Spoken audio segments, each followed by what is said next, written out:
महाराष्ट्रातील सर्व जिल्ह्यातील ताज्या बातम्या आणि घडामोडींसाठी सबस्क्राईब करा आपल्या हक्काचे निर्भीड शोध लाईव्ह चॅनल आणि दाबा बेल आयकॉन.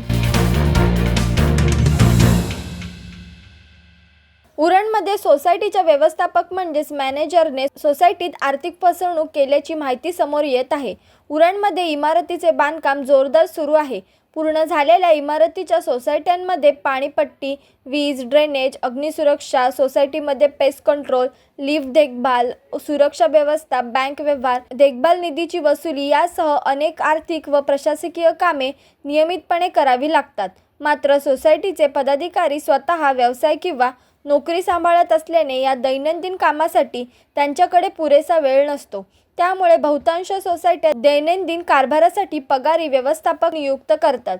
परंतु विश्वासाने सोपवलेल्या या जबाबदारीचाच गैरफायदा घेत उरणमधील एका सोसायटीच्या व्यवस्थापकाने पदाधिकाऱ्यांच्या डोळ्यात धूळफेक करत तब्बल सुमारे 41 लाख रुपयाचा आर्थिक अपहार केल्याची धक्कादायक बाब समोर आली आहे. द्रोणागिरी नोडमधील फ्रेट फॉरवर्ड प्रिमायसेस कोऑपरेटिव्ह सोसायटीचे सचिव यांनी उरण पोलीस ठाण्यात दिलेल्या फिर्यादीनुसार जून 2023 पासून सोसायटीच्या कामकाजाची जबाबदारी म्हणून 30,000 रुपये महिना पगारी मॅनेजर नियुक्त करण्यात आले होते.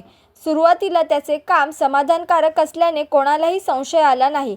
मात्र आर्थिक वर्ष 2025-26 लेखापरीक्षण सुरू झाल्यानंतर आवश्यक कागदपत्रे सादर करण्यास त्याने टाळाटाळ केली. त्यानंतर तो कामावर येणेही बंद झाला व संपर्क होणेही बंद केले. अखेर सोसायटीच्या पदाधिकारी यांनी सोसायटीच्या बँक खात्याची आणि आर्थिक व्यवहाराची पडताळणी केली असता त्यांना असे आढळून आले की संबंधित मॅनेजरने स्वतःच्या बँक खात्यात 38,98,091 रुपये व पत्नीच्या खात्यात 2,06,009 रुपयेचे चेक व NEFT द्वारे वळती करून घेतले.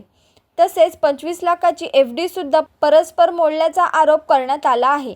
यावेळी पदाधिकाऱ्यांचे म्हणणे असे आहे की मॅनेजर हा चेकवर NEFT सिडको नाव नमूद करून त्याच्यावर आमची सही घ्यायचा, नंतर ते नाव बदलून व रक्कम वाढवून आर्थिक फसवणूक केली आहे, असे तक्रारीत म्हटले आहे. या फसवणुकीमुळे सोसायटीच्या पाणीपट्टी आणि घरपट्टी बिल 18 लाख थकबाकी असल्याचे सोसायटीच्या समोर आले. तसेच महत्त्वाचे कागदपत्र व CCTVमध्ये सुद्धा छेडछाड केल्याचे आरोप करण्यात आले आहे. या फसवणुकीबाबत व्यवस्थापक व त्याची पत्नी यांच्या विरोधात उरण पोलीस ठाण्यात गुन्हा दाखल करण्यात आला आहे.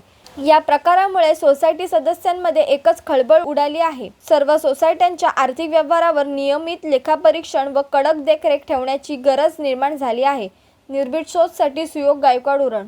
महाराष्ट्रातील सर्व जिल्ह्यातील ताज्या बातम्या आणि घडामोडींसाठी सबस्क्राईब करा आपल्या हक्काचे निर्भीड शोध लाईव्ह चॅनल आणि दाबा बेल आयकॉन.